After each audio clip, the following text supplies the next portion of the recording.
Yo, what's good? What's good? You too. This is your boy Ross with The Rock Never Stops. Continuing some more NBA talk.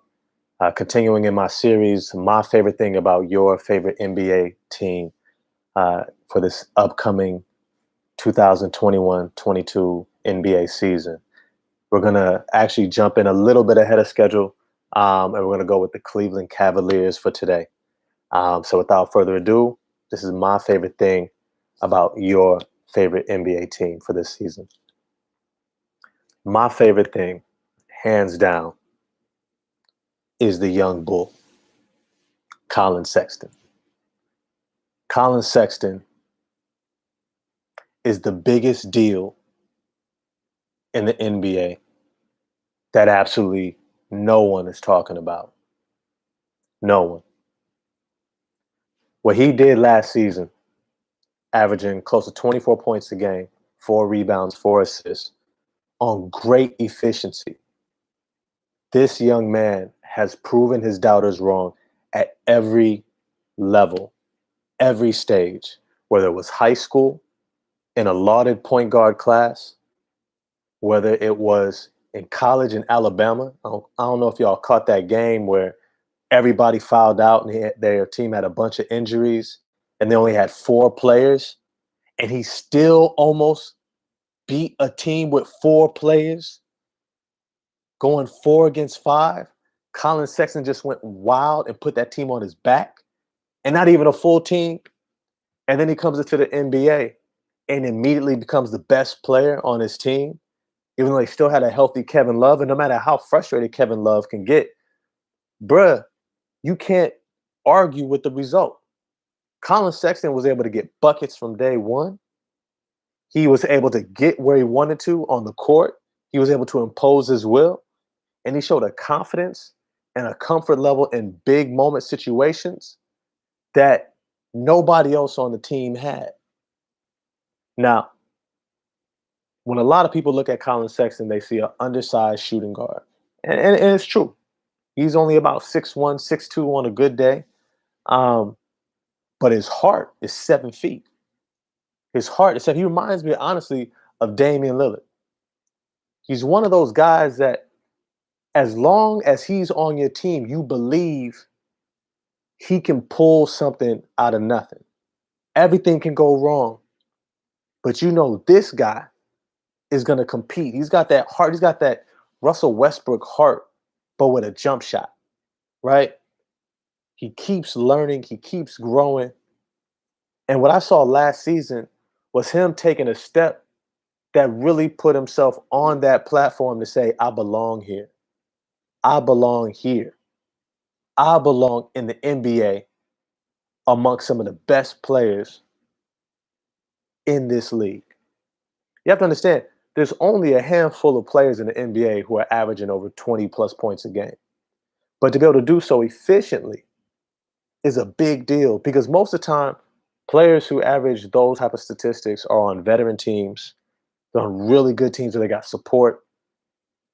But when you're on a team that's not that good, when it's still young, it's not very healthy. Kevin Love was in and out of the lineup. Darius Garland was actually had a really big season. I'm going to get to him later.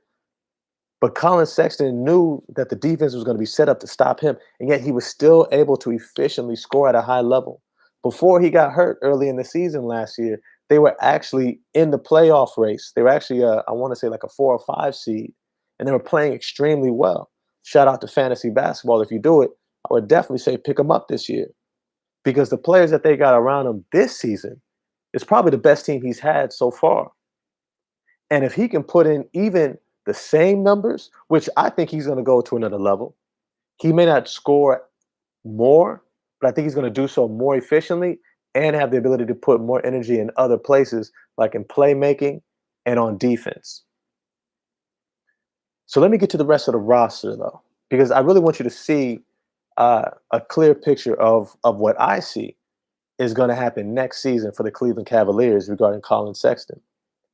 You got Darius Garland, who averaged about 17 points a game last year with about 6 assists on really good efficiency, shooting close to 40% from the three-point line. Then you got Isaac Okoro out of Auburn, who's a lockdown defender, a phenomenal athlete, great, strong, sturdy body. Played for shout out Team Nigeria. Or no, I don't know if he played for him.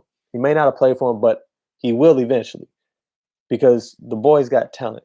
Um, and it's to say, when you got Darius Garland, Isaac Okoro, Evan Mobley, yo, I'm gonna be real with you. He's probably the closest thing that I've seen to an Anthony Davis since Anthony Davis. I mean, people say Chris Bosh, and I get it. I get it. He's got that finesse game, highly skilled at his size. Uh, but I think when I say Anthony Davis, I mean defensively. His potential defensively is elite.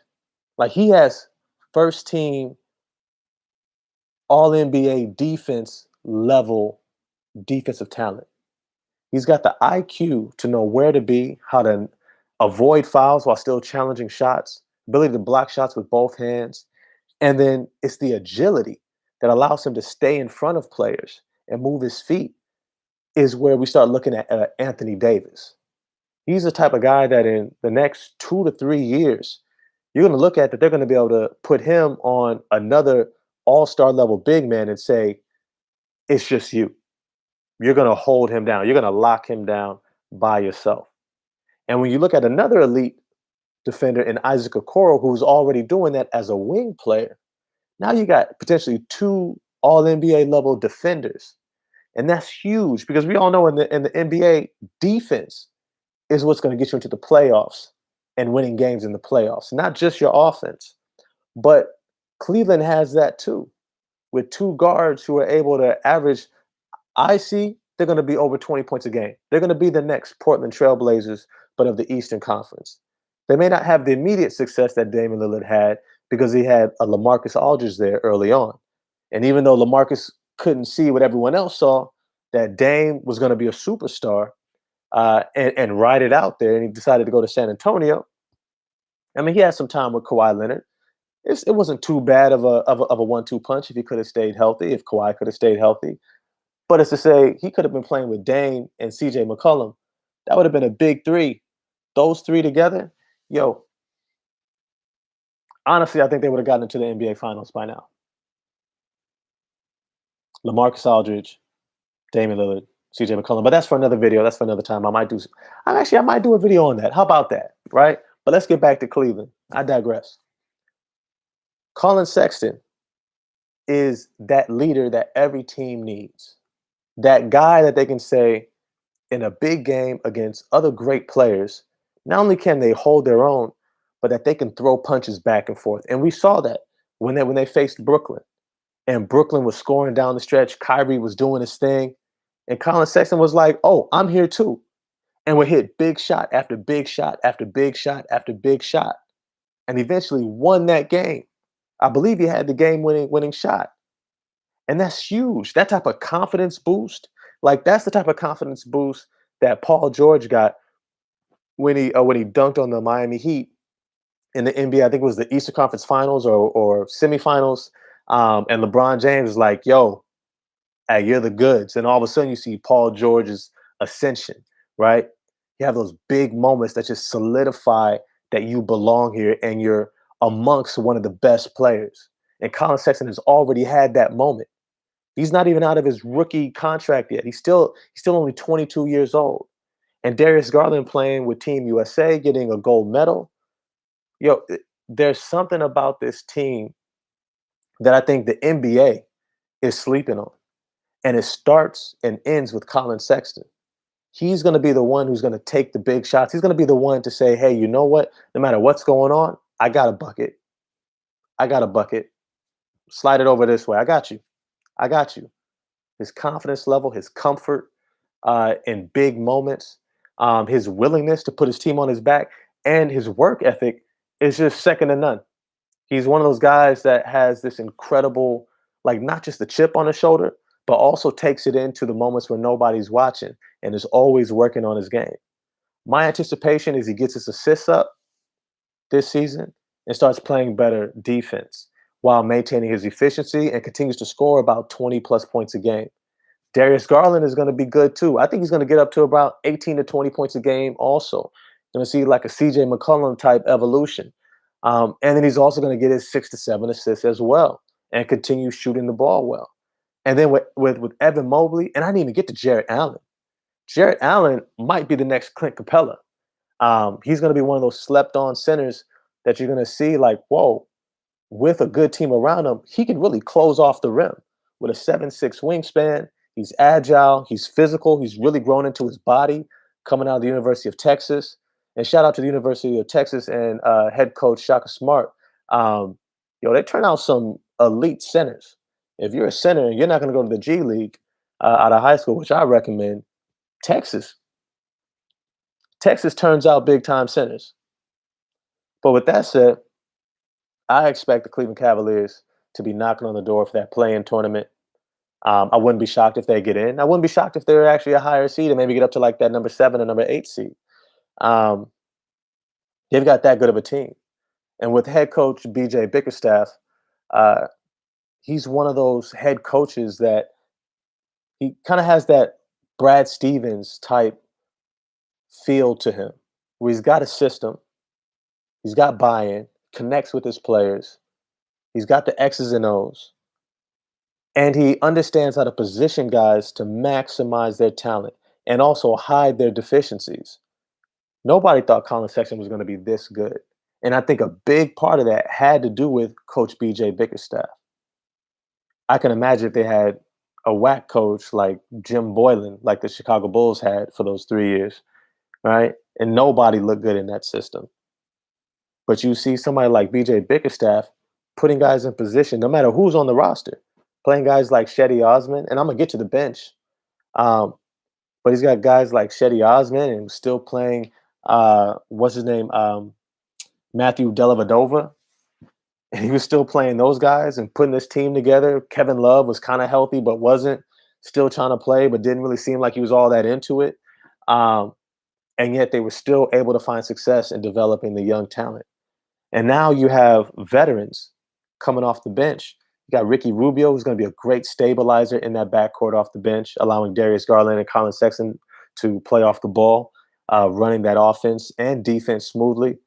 Then you're going to have Shetty Osman, who I think is best reserved for a bench player, but still at 6'8", really versatile, good athleticism, very skilled.